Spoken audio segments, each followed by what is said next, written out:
esta tarde del día de hoy, viernes 12, y les traemos algo que les va a encantar.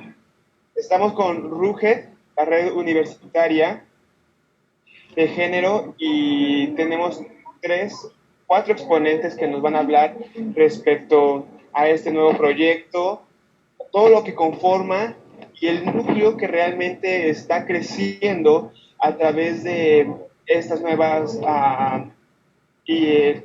proyectos, inicios. Así que sin nada, vamos a presentarles y también que nos platiquen un poquito pues de ellas. Así que sin nada más, voy a darme el atrevimiento de ir compartiendo quién nos acompaña el día de hoy a través de sus semblanzas y igual que ellas mismas se presenten.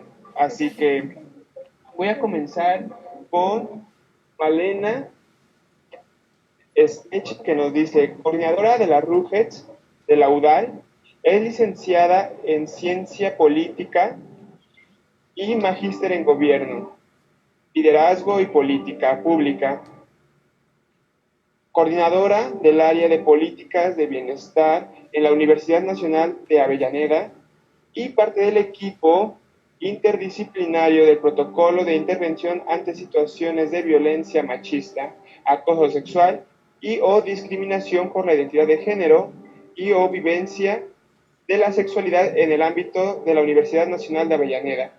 Representante de la Universidad Nacional de Avellaneda ante la RUGE, Red Universitaria de Género, del CIN, Argentina.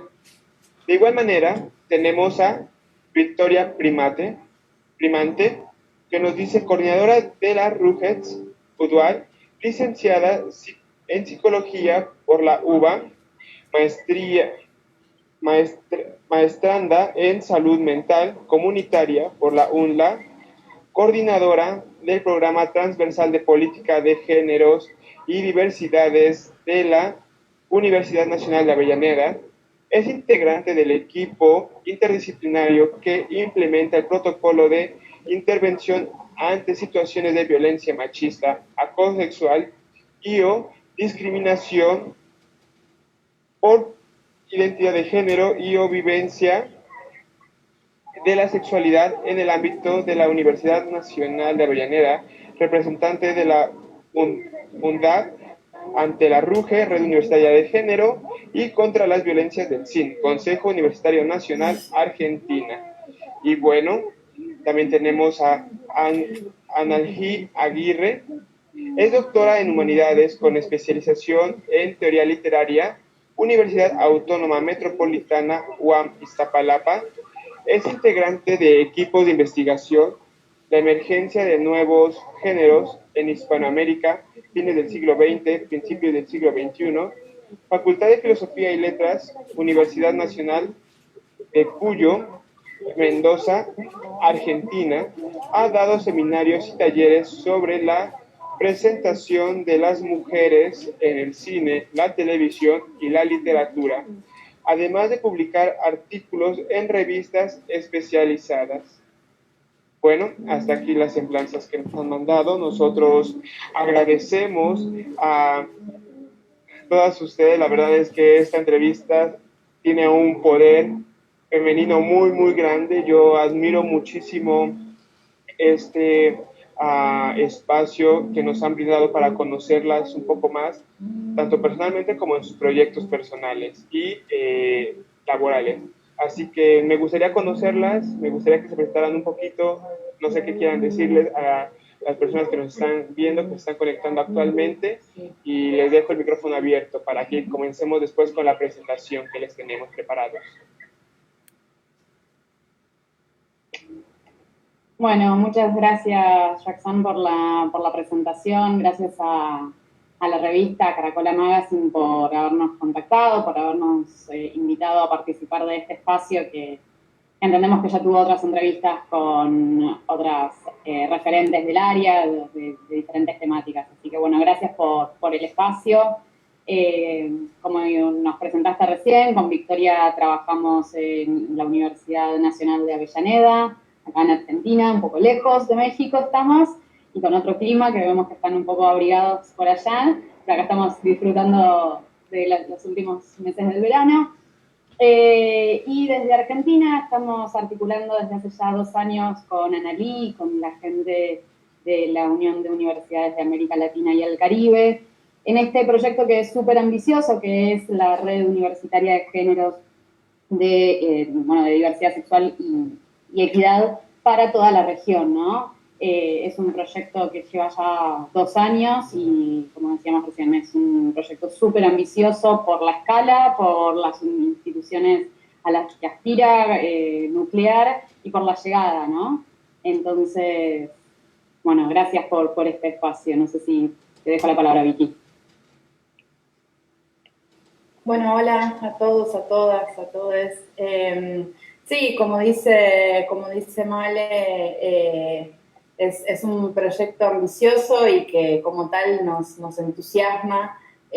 Nosotras en la Universidad Nacional de Avellaneda somos quienes trabajamos en la implementación del protocolo de intervención ante situaciones de violencia machista en el interior de la universidad. Somos quienes llevamos a cabo las políticas de formación, de capacitación y de sensibilización de nuestra comunidad educativa en torno a la temática, con lo cual venimos ya con un recorrido y un trayecto en nuestra universidad, en nuestra casa de estudios, y además como parte de una red a nivel nacional que también viene organizándose desde el año 2015 y un poco forjando esta experiencia de manejarse en red, ¿no? Cómo es esto de vincularse con compañeras, compañeros, compañeres de otras universidades que están trabajando en la misma temática o que empujan en la misma dirección, como para hacer sinergia, ¿no? Poder coordinar fuerzas y pensar políticas y actividades de forma articulada y en conjunto, entendiendo que eso siempre nos va a dar mucha más potencia y más fuerza para lo que son los reclamos, para lo que son la implementación de políticas con temas frente a los cuales a veces las instituciones de educación superior presentan algún tipo de resistencia. Sabemos desde siempre, y lo vemos quienes trabajamos en estas instituciones, que son instituciones muy antiguas, son instituciones bastante estructuradas y en algunos casos bastante rígidas, entonces hay discusiones que más que otras generan algún tipo de resistencia o de dificultad, y entendemos, al menos nosotras desde nuestra experiencia del trabajo en red en Argentina y lo que viene pasando un poco con la red de la UAL a partir de nuestro contacto con Ana ahí en México, que la red siempre potencia ese trabajo que podemos hacer individualmente desde cada una de nuestras universidades, ¿no? Nos da como el empuje y la garra, la fuerza para llevar estas discusiones al interior de nuestras universidades, para pelear por transformaciones que sean estructurales y que sean perdurables, ¿no? Que generen una transformación en cuanto a la cultura institucional. Bueno, agradecemos nuevamente la invitación, la presentación, y esperamos tener una buena jornada. Ana, te paso la palabra si querés agregar algo. Dale. Bueno, estoy en la Ciudad de México, pero insisto, les tocaron 3 argentinas en la Caracola. Les agradezco mucho de nuevo la invitación, porque la verdad es que creo que siempre, con esto que dice Vicky sobre la cuestión de la tradición de las universidades, de las instituciones de educación superior, siempre es bueno tomar proyectos que sí estén más relacionados con la gente que está estudiando, ¿no? Que está como pensando otras cosas y que tiene otras preocupaciones que quizás están muchísimo más adelante que lo que pueda pensar la universidad como estructura. Y solamente agregar que a lo que dijeron ellas, que sí nos interesa mucho algunos temas que quizás creemos que en las universidades no están tan visibilizados, por lo menos en algunas partes de Latinoamérica y el Caribe, como puede ser la diversidad sexual, como hablamos también, o de la disidencia sexual, para hablar de otra manera, y pensamos mucho en la población trans de las universidades, de qué manera poder visibilizarlas, y en otro tipo de lenguaje, desde el lenguaje que hablamos en español, pero también desde otro tipo de representaciones que existen en las universidades, como a nivel, por ejemplo, plantel universitario, docente, currícula, bueno, todo lo que tiene que ver con la perspectiva de género a nivel educativo.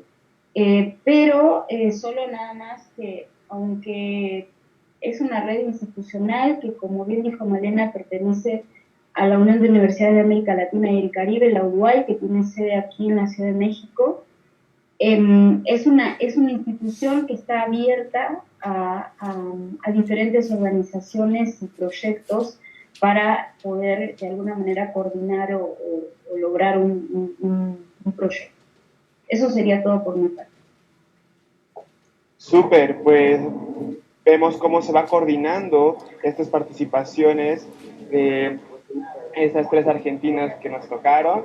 Muchísimas gracias, y vamos a ver también, esto es bastante interesante porque también lo vuelve tanto interdisciplinario y también intercultural. Tenemos diferentes formas de relacionarnos tanto en México como en Argentina. Analigi, estás aquí en México, así que pues también conocerás un poco de la cultura mexicana, y bien, entonces vamos a abrir un poquito la brecha respecto a eso, pero sin antes dar inicio también a la presentación de este proyecto que, como nos comentaban, es un magno proyecto muy tanto arriesgado, pero también que se va construyendo a través de esto. Quien no toma riesgos no crece y no empieza a hacer esta innovación. Así que de igual manera, Carla, no sé si nos puedes apoyar poniendo la presentación, y vamos a hablar un poquito sobre la red.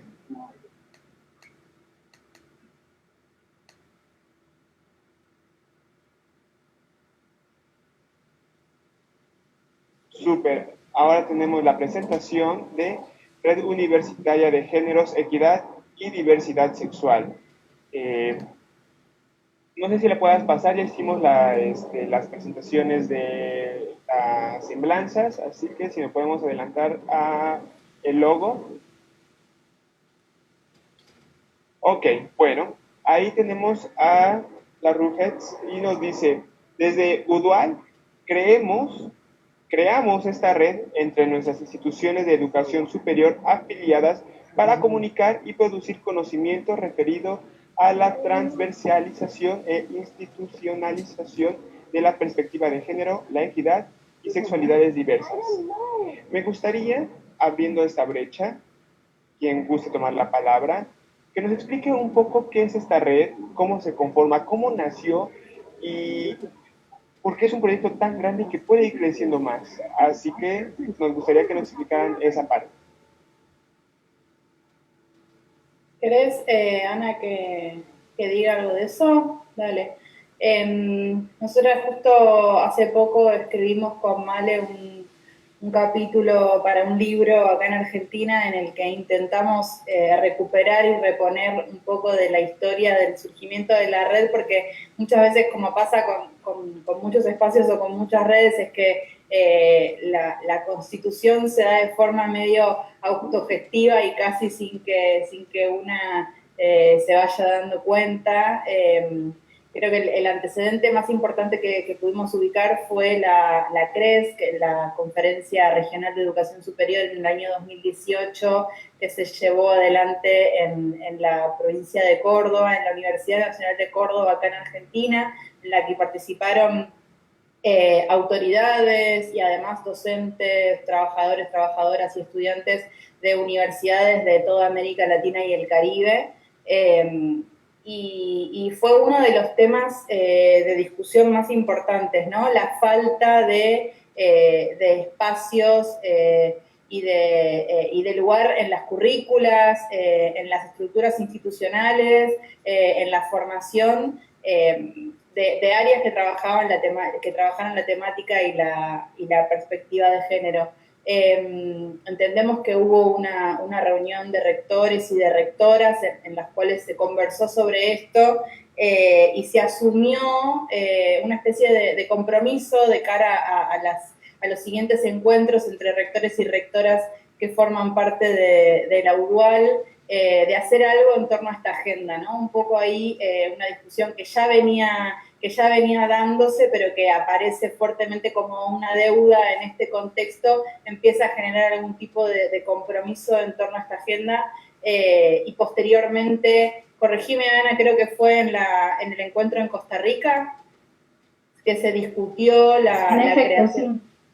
Bien, hubo un encuentro de rectores y rectoras de las universidades miembros de UDUAL que se dio en Costa Rica, en donde se retoma este compromiso del que se conversó en Córdoba en julio del 2018, y se discute la posibilidad de crear esta red, contextualizando que la UDUAL ya tiene otras redes temáticas, ¿no?, que funcionan en este sentido, ¿no? Trabajar en torno a una temática desde las distintas universidades que forman parte de la UDUAL. Entonces, se decide en ese contexto crear formalmente la red, y como la propuesta fue presentada formalmente, entre otras personas, por el rector de la Universidad Nacional de Avellaneda, el ingeniero Jorge Calzoni, le proponen en cierta medida que nos encarguemos, Malena y yo, que éramos quienes veníamos trabajando la temática en la universidad, que trabajemos en conjunto con Analí para empezar a darle cuerpo y a darle contenido a esto que en ese momento se conformaba como una realidad, así que así lo hicimos. En ese momento nos pusimos en contacto con Ana, empezamos a tener reuniones, a intercambiar ideas de cómo podíamos, Ana obviamente trabajando desde allá, desde la UDUAL, bueno, ella lo podrá contar mucho mejor, obvio, ya tenía el contacto establecido con las universidades que son miembros de la UDUAL, ¿no? Nosotras veníamos ya con la experiencia de formar parte de la red nacional, y Ana con el contacto con las universidades de la región, así que un poco esa sinergia también ayudó y colaboró en darle forma a esto que hoy conocen como la RUGETS. Sí, sobre todo porque, perdón, Male, porque nomás agregar que fue que siempre lo pensamos desde un punto de vista latinoamericano y caribeño, que va desde México, pasa por el Caribe y hasta América del Sur, ¿no? Argentina. Entonces eran dos buenas miradas para verlo desde el sur y desde el norte, por decirlo de algún punto de vista. Sí, Male, perdón. No, solo como para agregar, digo, no hubiese sido posible llegar a todo el recorrido que comentó Vicky sin reconocer, digo, en primer lugar, digo, en términos de una honestidad intelectual y política, la tradición feminista de las universidades regionales, ¿no?, tanto en América Latina y el Caribe. El feminismo no ha llegado a la universidad en 2018, no ha llegado en los últimos 2 años, sino que hay una tradición muy grande en las universidades de nuestra región en trabajar el tema desde la década de los 80 y anterior, ¿no? Pero sí entendemos que hoy llegamos a este nivel de organización, si se quiere, a partir de la toma del espacio público que en Argentina se da a partir del 2015 con las primeras marchas multitudinarias de Ni Una Menos, y esta famosa marea o de ola verde que empieza y que se empuja, se inicia desde Argentina y que hoy vemos cómo llega a otras latitudes y a otros países y otras ciudades, donde, bueno, el reclamo la punta de lanza fue la violencia contra las mujeres. Bueno, hoy nos ha permitido, después de muchos años, estar discutiendo el lenguaje inclusivo en las instituciones de educación superior, la creación de protocolos, de consejerías, las políticas de cuidado. Entonces, ni la RUGE en Argentina, ni la RUGETS a nivel regional y latinoamericano se podría explicar sin atender al proceso de politización de las mujeres y diversidades sexuales de los últimos años y de toma del espacio público, ¿no?, desde la calle. Claro, y bueno, para nosotros aquí en la Ciudad de México y bueno, también Analí nos podrá pues cerciorar eso. Por mi parte yo pertenezco a la UNAM y se nos hace, o en parte es un poco difícil creer que una red como la de ustedes comience a partir de la institucionalización académica. Muchos, o principalmente en México, quien comienza este movimiento feminista han sido los colectivos, que han salido de las universidades. Sin embargo, descubrimos que también dentro de las mismas universidades podemos encontrar machismo y grandes índices problemáticos que se tienen por el género, y creo que es muy importante esta iniciativa que tienen ustedes. Y me gustaría saber también, bueno, estoy escuchando que ustedes fueron las fundadoras. Sale de una parte institucionalizada, sí, pero ustedes también tienen esa característica que le dan el plus de ser ustedes quien la conforman, porque o comienza desde internamente de la academia, o cómo se forma, porque esto es más bien formado por ustedes.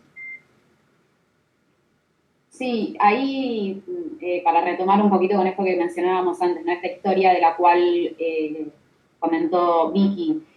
En Argentina, al menos con el surgimiento del Ni Una Menos y esa politización del espacio público, la discusión toma otra forma en los colectivos educativos y universitarios, y empieza, como mencionabas vos, digo, desde la autogestión de las bases, donde grupos de docentes, estudiantes, trabajadoras y trabajadores de las universidades empezamos a encontrarnos para discutir esto, y en 2015 se crea una red que no tenía reconocimiento institucional en un primer momento en Argentina, y durante 3 años se construyó desde esa manera, ¿no? Desde un lugar de base con autoconvocados y docentes y estudiantes, y así funcionamos, y en un momento tuvimos la oportunidad de institucionalizar una red a nivel nacional con el reconocimiento del Consejo Interuniversitario Nacional.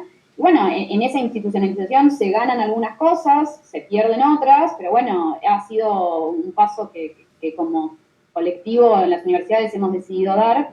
Y en la región, para la organización de las profesoras y de estudiantes y docentes hay una cuestión de distancia física, ¿no? Digo, hay algo de las distintas latitudes y distintas agendas y calendarios que tal vez hace difícil el encuentro para motorizar un poco, pero bueno, desde la red de género lo que estamos proponiendo y uno de los objetivos es eso, ¿no? Como coordinar esfuerzos, como decía Vicky, para que en cada país se puedan nuclear las universidades en las redes nacionales y que eso después se vuelva a retroalimentar en la red regional. Súper. Y bueno, continuando, tenemos otra diapositiva y nos dice, ¿qué es la RUGETS? La RUGETS es la red universitaria de géneros, equidad y diversidad sexual de la Unión de Universidades de América Latina y el Caribe, UDAL. La creación de la RUGETS fue aprobada en 2018 en ¿me pueden ayudar con ese número? La 10ª reunión del Consejo Ejecutivo de la UDAL. Bueno, ¿cuánto tiempo les llevó crear esta red? A partir desde su fundación autogestiva, de colectivos, desde activistas que tienen ustedes mismas, esta iniciativa de empezar a crear a tejer esta red. ¿Cuánto tiempo les llevó para que en 2018 se aprobara realmente esta conformación interuniversitaria? La verdad es que no nos llevó tanto tiempo porque fue algo, como bien decían las chicas, urgente en este contexto. Entonces, básicamente, por junio, julio del 2018 empezamos a escribir el proyecto, pensar en quiénes iban a estar involucradas a nivel institucional, y luego fue solamente ponernos en contacto entre nosotras y poner en marcha la red.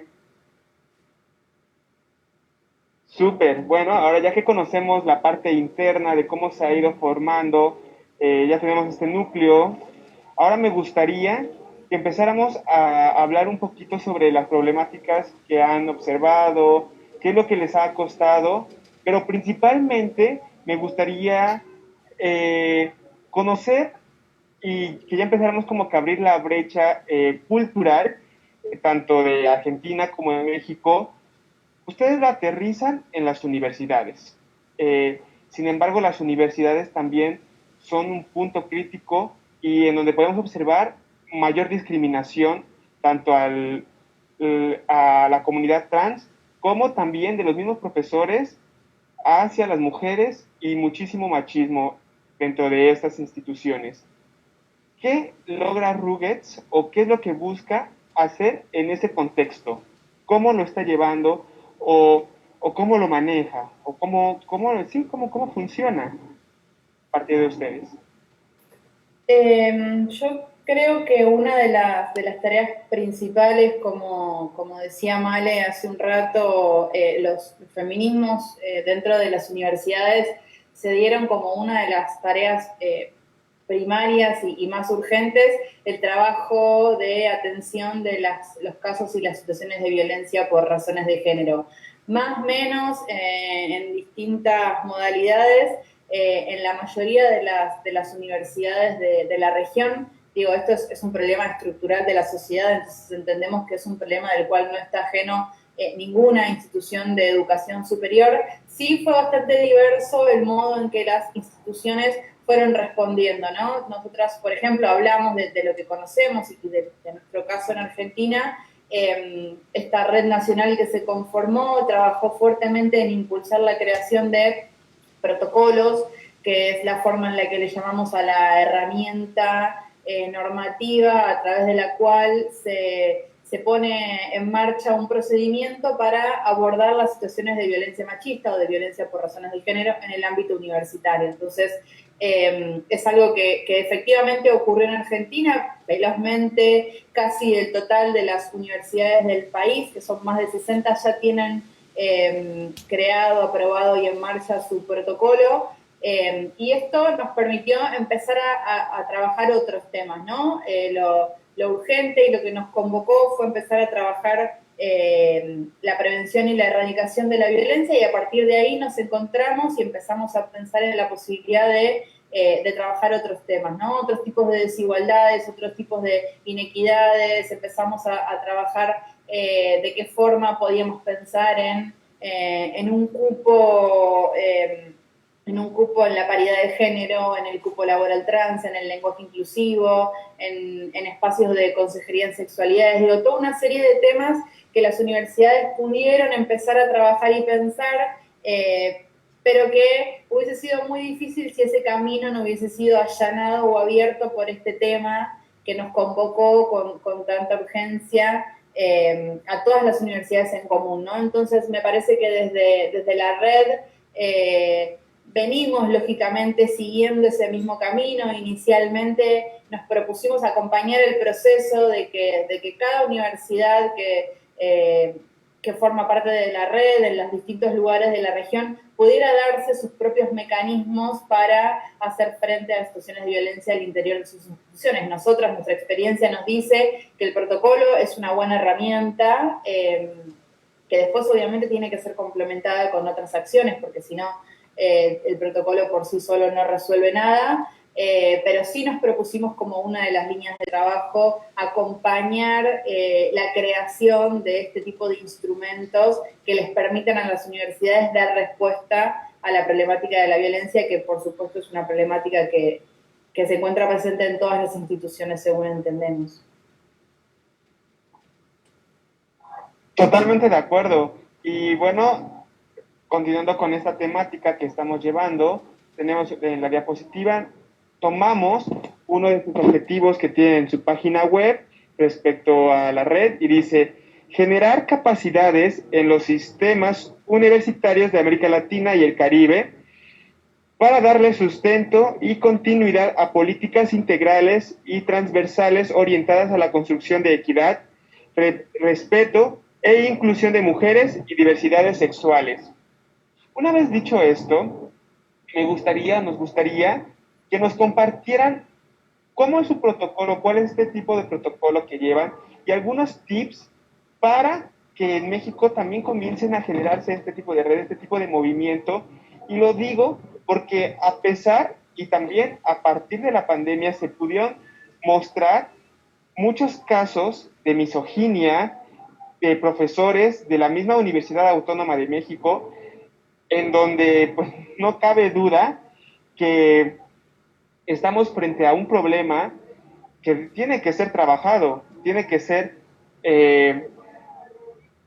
si decimos, sí, quitado de fondo, es algo muy amplio, pero para llegar a eso hay que trabajarlo, estudiarlo y prevenirlo. Y creo que la manera que ustedes lo están haciendo es la mejor, que es a través de protocolos y de llevar una estructura. Y nos gustaría a toda nuestra audiencia que nos compartieran esa experiencia que tienen ustedes, que han ido creando a través de todos estos años que les ha llevado y que les ha costado, cómo una institución, un grupo de activistas feministas pudiese empezar a activar estos protocolos. ¿Cómo sería? Bueno, tomo el guante. A ver, en términos como bien dice la placa, ¿no? que se leía hace unos minutos, el objetivo de esta red es eso, ¿no? Como generar capacidades que puedan quedar instaladas en las distintas universidades. Para darle esto, ¿no? Continuidad a las políticas de una manera integral. Si nosotros entendemos que hacer una intervención desde el protocolo una única vez por frente a una única situación, si eso no se sostiene en el tiempo, no hay transformación posible. Y como decía Vicky, los protocolos son una parte de las políticas que se deben desarrollar desde las instituciones de educación superior para abordar este tema y, como bien decías vos, erradicarlo teniéndolo no como futuro, como faro, para que en algún momento esta situación deje de sucederse en las universidades. Ahora, si esos protocolos no los acompañamos con capacitaciones, con sensibilizaciones, con la transversalización de la perspectiva de género en las currículas, bueno, entonces no estamos hablando de una política integral, ¿no? Cuando nosotros hablamos de política integral, es una política que abarque distintos aspectos de la vida en las comunidades universitarias, que tiene que ver desde los procesos de investigación, de extensión, el habitar los distintos espacios. Entonces, la violencia de género en las instituciones de educación superior se deben abordar desde distintos ámbitos, desde distintos lugares, de manera coordinada para poder pensar esta política integral que sea transversal, ¿no? Como decía Vicky, hoy nos encontramos con que la punta de lanza para los feminismos en las universidades han sido los protocolos por la urgencia que supone, ¿no? La situación de violencia que vive en toda la región. Que no hay país, no hay institución que no esté atravesada por esto. Vos preguntabas cuál eran un poco los tips para crear un protocolo. Bueno, es difícil. Primero tener en cuenta que no son procesos rápidos, que no son procesos que se den de un día para el otro. No solamente la instancia del protocolo tiene que ver con crear la herramienta, sino después darle legitimidad en el tiempo, poder instalarla en la cultura institucional. Eso requiere de mucho trabajo, de mucha seriedad, de mucho compromiso por parte tanto de las autoridades como de quienes trabajan en esas herramientas. Pero si vos nos preguntás a nosotros cómo ha sido tan efectiva la constitución de protocolos, por lo menos en Argentina, tiene que ver con la movilización, ¿no? Con la participación y con la demanda desde los colectivos de las distintas universidades, en los distintos, sean profesores, sean estudiantes. Hay una sinergia que se necesita para que las cosas funcionen en los distintos niveles. No nos va a servir de nada que las autoridades creen una herramienta que después, en la cual los estudiantes y las estudiantes no crean y no hagan uso de eso. De todas maneras, de la misma manera, no nos sirve de nada que estudiantes creen un protocolo que no tenga respaldo institucional o por parte de las autoridades. Por lo tanto, esa convivencia entre los distintos estamentos de la universidad, acá en Argentina le decimos claustros, sean autoridades, docentes y estudiantes, es sumamente necesaria. Ese diálogo, no se puede pensar ninguna política integral para la universidad si no se da en diálogo con todos los actores. Nadie puede quedar por fuera en la constitución de estas políticas integrales.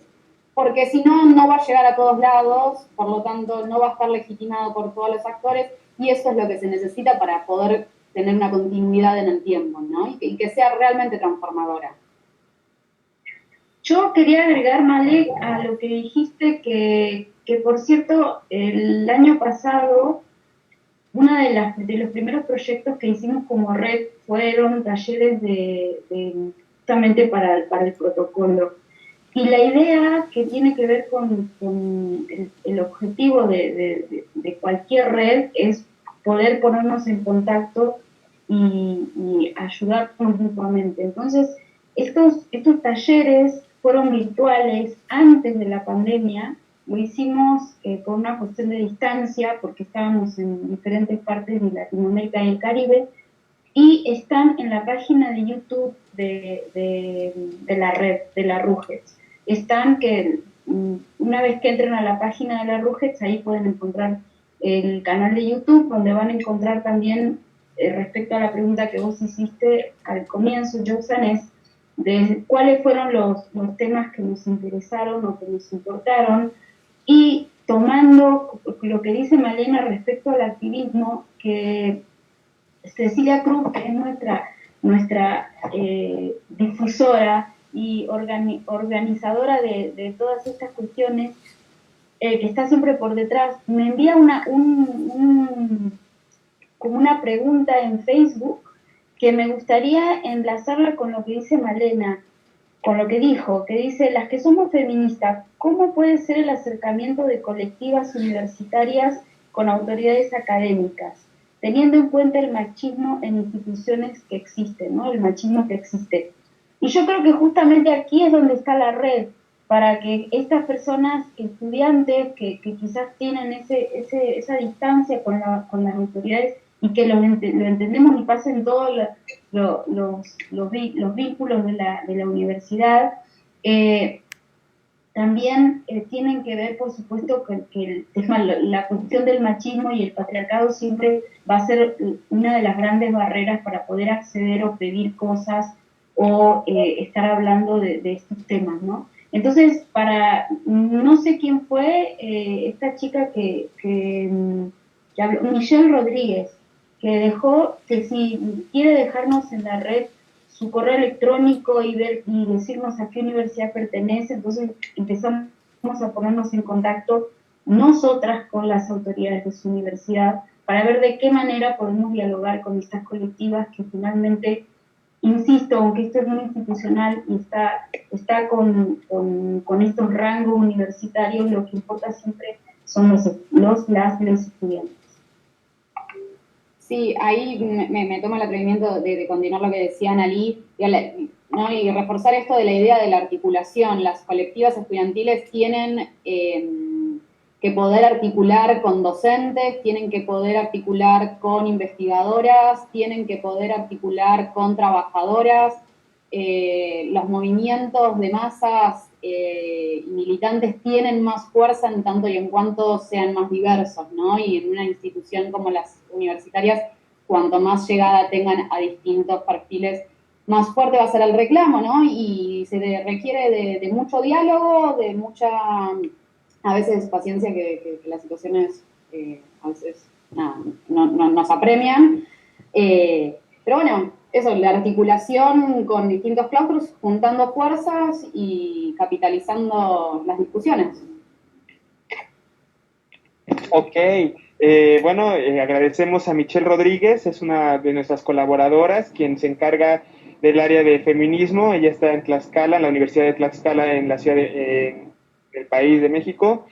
Y ya han respondido una de las preguntas para ir cerrando como que este bloque, que es: ¿cómo se integrarían otras universidades a esta red? Y bueno, ya nos han contestado que es a través de un correo electrónico que se encuentra en su página de internet. Así es. Perfecto. Bueno, de igual manera tenemos otra pregunta que nos hacen muy brevemente para ir cerrando este bloque, y nos dice Leo Mora: ¿cómo beneficiaría esta red a las poblaciones que no tienen acceso a las universidades y sus beneficios universitarios, tomando en cuenta que las poblaciones marginales son las que sufren mayoritariamente la violencia de todo tipo? ¿Cómo lo maneja? ¿O solamente se encarga de pura red estudiantil? Tal vez nosotros respondemos desde lo que conocemos que ocurre en Argentina. Habría que ver y conversar y dialogar un poco más acerca de cómo se da esto en el resto de la región, pero las universidades por lo general tienen un anclaje muy fuerte en el territorio en el que están insertas, con lo cual generan políticas no solo para sus estudiantes, o sea, digo, para sus estudiantes, sus docentes, sus no docentes, para quienes forman parte de la universidad, sino también para quienes habitan los alrededores de la universidad, ¿no? Por lo general, la extensión universitaria se trata de eso, ¿no? Se trata de llevar la universidad afuera, al territorio en el cual está inserto, de generar ese diálogo y ese ida y vuelta con la comunidad, que sabemos que forma parte de alguna manera de la realidad en la cual la universidad se inserta, con lo cual me parece que en ese sentido las universidades tienen un montón para hacer y para aportar aún a aquellas personas que no llegan o que no están en la universidad, al menos en nuestro país es de esa manera. Pienso en espacios, digo, en nuestro país, por ejemplo, hay espacios de consejería en salud sexual integral que funcionan atendiendo al público, y no solo personas que estudien en la universidad, sino a la gente del barrio. Digo, cualquier persona del barrio puede entrar a la universidad y hacer una consulta en una consejería universitaria. Entonces, me parece que en ese sentido las universidades tienen mucho para aportarle a las comunidades de su territorio. Claro. Sí, yo pienso que la... Perdón. Sí, no te preocupes. Continúe, perdón, perdón. No pasa nada, no, que yo decía que esa es la cuestión social de todas las universidades y que es una de las grandes funciones precisamente de las instituciones de educación superior, ¿no? Estar en la cuestión social. Yo lo único que quería comentar brevemente es que la violencia de género, los espacios más precarios, no sé si son los de más alta violencia de género. Yo creo que ese prejuicio ya lo hemos pasado, y creo que la violencia de género está en cualquier estamento social, más o menos blanco-negro. Creo que quizás puede haber más herramientas en otros espacios, pero no significa que tengamos rangos de que en la clase alta o en la clase educada no existen, educada quiero decir escolarmente, situaciones de machismo.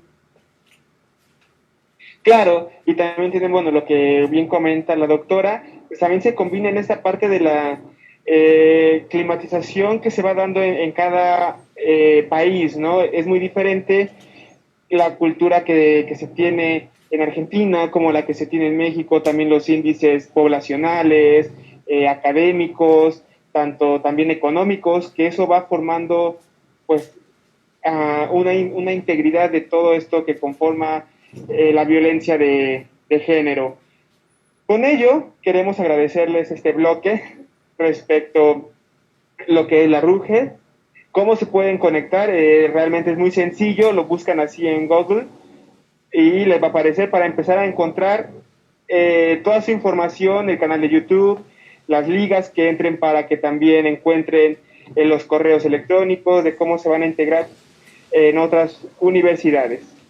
Ahora me gustaría pasar a algo que también nos tiene muy asombrados, algo que así fue como conocimos este proyecto, y es puntualmente el traductor al lenguaje inclusivo llamado CADI, esto creado por la Ibero. Nos gustaría que nos hablaran un poquito sobre este nuevo proyecto, este traductor que la verdad suena bastante interesante, y prometedor. Así que los escuchamos. Sí, claro. Bueno, este fue un proyecto que hizo la Ibero, que fue como la que operacionó el traductor, y fue una idea original de la Universidad de Valencia, que es la doctora Capitolina Díaz, que fue quien tuvo esta idea, y entonces la Ibero buscó las herramientas para llevarlo a cabo. Hace poco también está en el canal de YouTube como la presentación que tuvimos de este traductor, que la pueden ver, ahí en nuestro canal. Ahí está exactamente la explicación de en qué consiste este traductor. Y la verdad es que, bueno, como habrán escuchado, yo tengo especialidad en el lenguaje, básicamente, y para mí es transversal absolutamente el lenguaje, y entonces siempre estamos de alguna manera con preocupación sobre el tema del lenguaje inclusivos, más que nada retomando otra vez las palabras de Vicky cuando decía de esta cuestión tradicional de la universidad, ¿no? Que el lenguaje finalmente es lo mismo. Entonces este primer traductor, que lo pueden encontrar, Ibero, Cadi, lo van a encontrar enseguida en línea, tiene herramientas que hacen que escribamos un texto y Cadi da opciones de cómo podría ser ese texto con el uso del lenguaje inclusivo.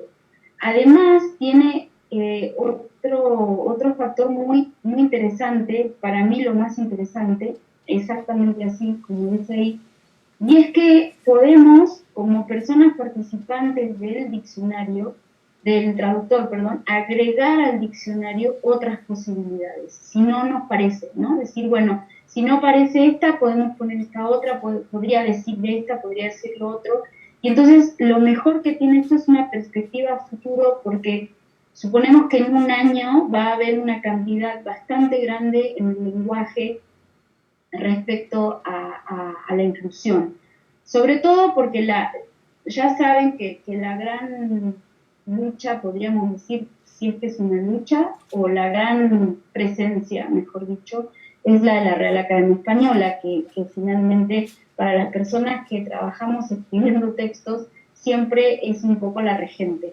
Entonces esta regencia que viene de un rastro colonial que ya no debería ser, que tiene que ver con nuestra lengua, se clava en las universidades y es muy, muy complicado de poder hacer ese cambio. Que como bien escuchan a mis dos compañeras, a Victoria y a Malena, que en Argentina está un poquito para mí más afianzado el lenguaje inclusivo, sí se puede hablar en lenguaje inclusivo sin tener que estar diciendo demasiadas o haciendo demasiadas rupturas en la sintaxis o en la redacción, sino que es solamente una cuestión de creatividad y tomar todas las herramientas que tiene el lenguaje a fin de que todas las personas nos veamos representadas en él.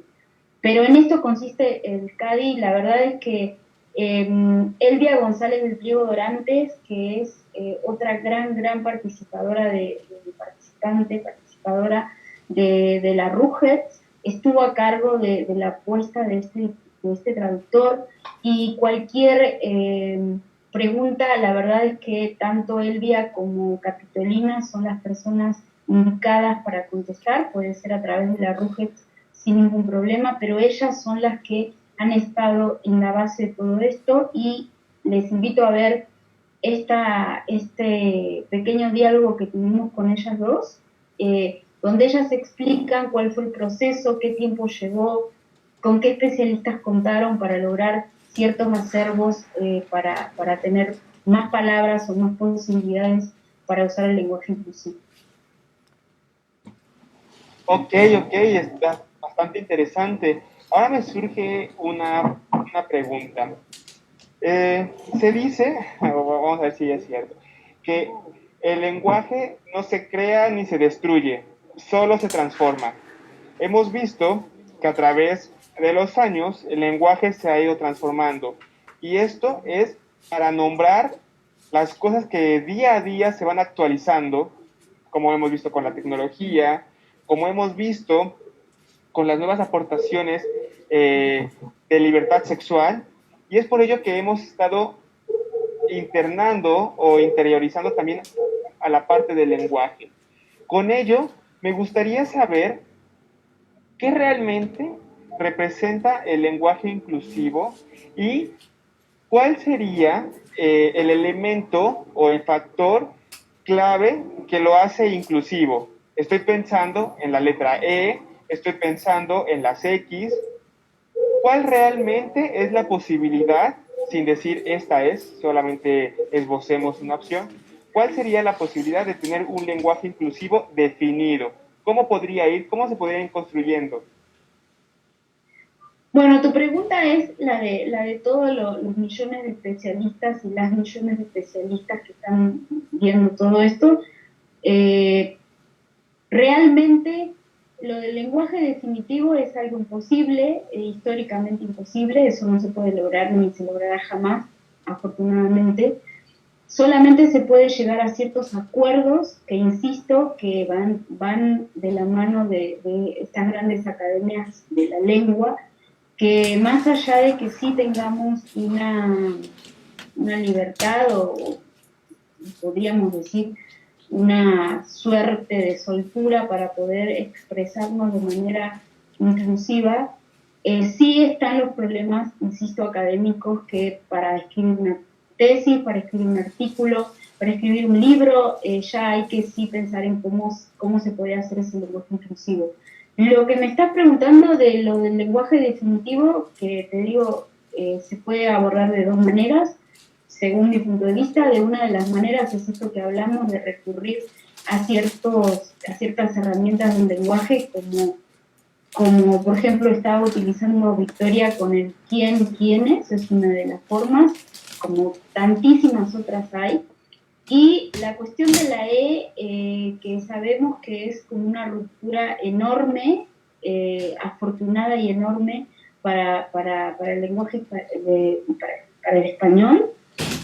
Para mí sería y es una de las verdaderas en el sentido de que sí es inclusivo el lenguaje utilizando la E, y la más grande innovación, que según mi perspectiva no tan optimista, por lo menos podría decir unos 100 años, es posible que la E sea incluida, pero sí hay muchos especialistas, por lo menos que yo he recurrido en Argentina, en algunos talleres que he dado de lenguaje inclusivo, donde sí realmente están tratando el tema de la E, porque no es solamente utilizarlo por utilizarlo, sino utilizarlo de una manera formal, porque así nos toca, la lengua informal y formal, no significa que toda la lengua sea formal, pero quiero decir que hay que ver estas dos perspectivas, y pienso que la E insisto, sería una de las grandes,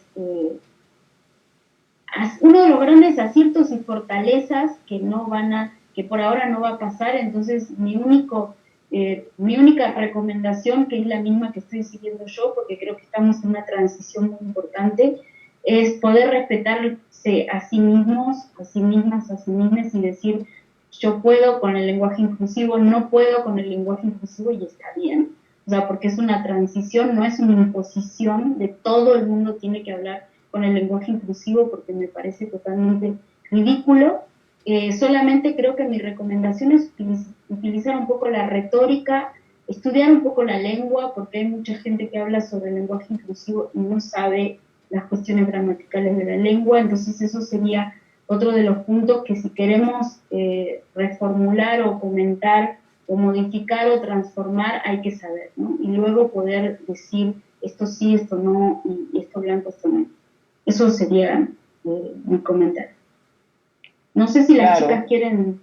Sí, yo solamente como para sumar, digo, creo que en la discusión del lenguaje inclusivo las instituciones de educación superior tenemos una responsabilidad, y como decía Analí, digo, nadie va a salir hoy a exigir la obligatoriedad del uso de la E, pero sí en Argentina hemos impulsado el amparo, ¿no?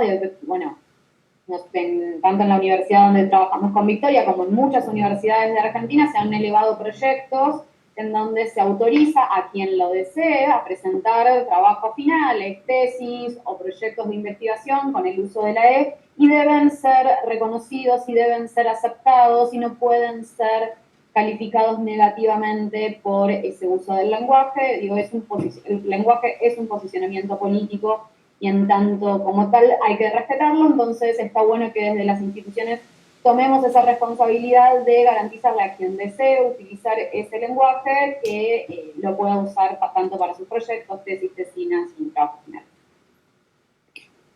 Súper.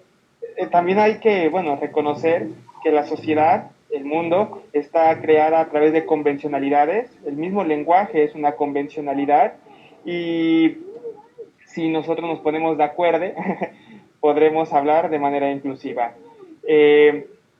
Creo también, como ustedes lo señalan, el lenguaje, el cuerpo es políticamente, es una acción política. Igual también hace una semana lo hablábamos con la doctora, en cómo hasta la danza, que la danza también es un lenguaje, se vuelve político. Nosotros estamos muy agradecidos por todo este conocimiento que nos han imprimido, que nos han compartido, y solamente como para comentarles a nuestros escuchas, este diccionario, este traductor, ¿en dónde lo pueden encontrar? ¿Únicamente en su página web o en dónde más está disponible? ¿O cómo pueden llegar a ello? A través de la página de la Ibero, de la universidad. También está en la página de la RUGES, porque hemos cubrido el evento y bueno, hemos estado en el evento, pero básicamente está en la página de la Ibero. Perfecto. Pues ya con ello hemos resuelto varias dudas.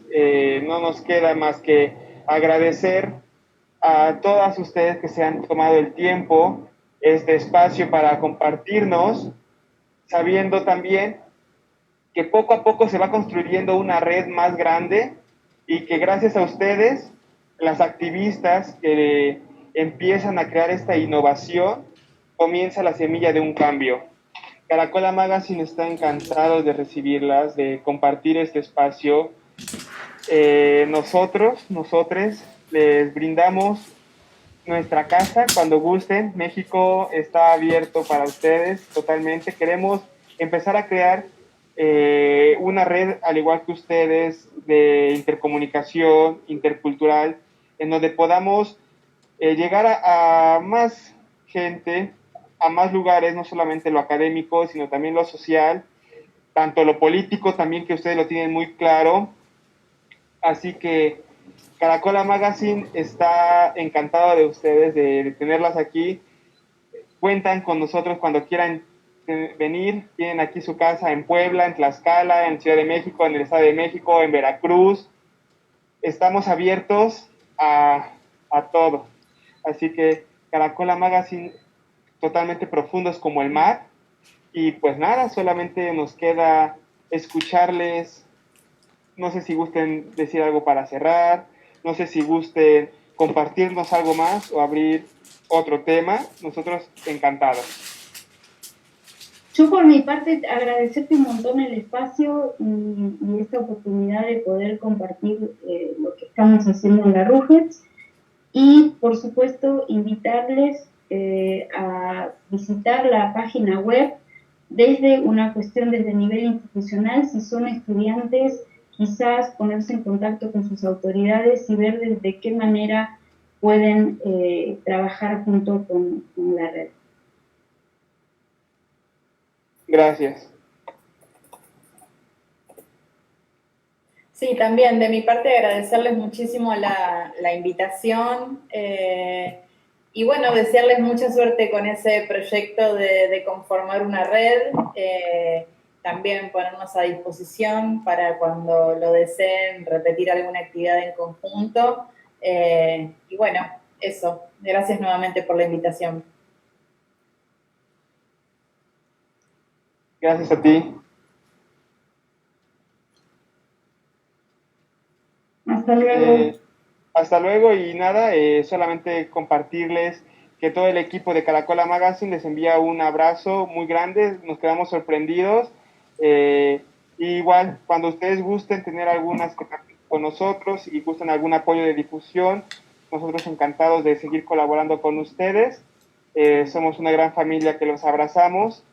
Y nada, hoy me tocó viajar, disculpen también por el ruido y las variantes de luces, pero pues hay que mantenernos seguros en casa y un abrazo muy grande.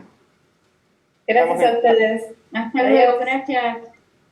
Bye.